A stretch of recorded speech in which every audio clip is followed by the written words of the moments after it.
Cet écart, il s'explique assez facilement finalement puisqu'on change complètement de masse d'air. On était dans de l'air extrêmement doux qui venait plutôt d'origine subsaharienne et qui nous avait envahi sur tout le pays, mais pas que nous d'ailleurs, puisque nos voisins aussi ont battu des records, notamment du côté de la Belgique et de l'Allemagne.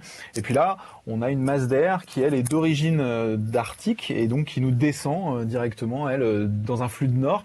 Et cet air froid va nous envahir dès lundi avec une généralisation des gelées pour la nuit prochaine. Et résultat, on est en train de perdre aujourd'hui et demain 10 à 20 degrés par rapport à mercredi dernier, qui a été l'après-midi la plus chaude jamais observée au mois de mars depuis 75 ans.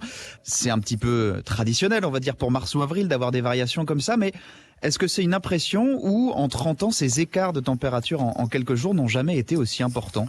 Alors en fait, l'écart qu'on va connaître sur cette semaine, entre la semaine extrêmement chaude qu'on a connue avec le contexte nettement plus froid là, on va se retrouver avec des amplitudes thermiques par rapport à la journée notamment de mercredi, qui a été l'après-midi le plus chaud jamais enregistré depuis qu'on a un indicateur thermique au niveau national, donc depuis 1947.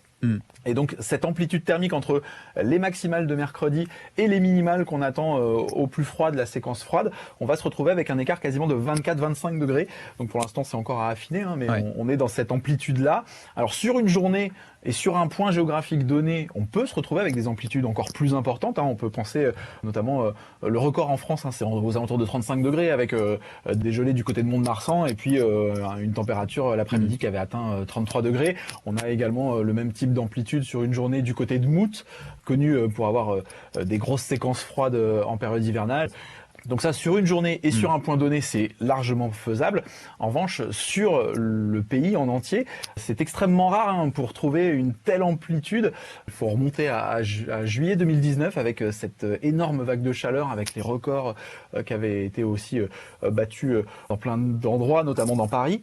Et puis 4 jours plus tard, pour être exact, on avait des températures minimales qui étaient elles sous les valeurs de saison, mais on n'avait pas eu la même sensation puisqu'on était passé d'une chaleur extrêmement étouffante à de l'air beaucoup plus respirable, alors que là on passe plutôt de températures quasi estivales et assez agréables à vivre finalement à des températures gélides. Est-ce que ça veut dire donc qu'on n'est pas dans une conjoncture particulière propre à cette année, que c'est bien le fruit d'un dérèglement de fond qui s'installe? C'est ça qu'il faut comprendre? Non, c'est pas ça qu'il faut comprendre. Ce qu'il faut comprendre, c'est que là, on est vraiment dans un contexte avec de l'air doux qui a été suivi d'air extrêmement froid, à la limite polaire.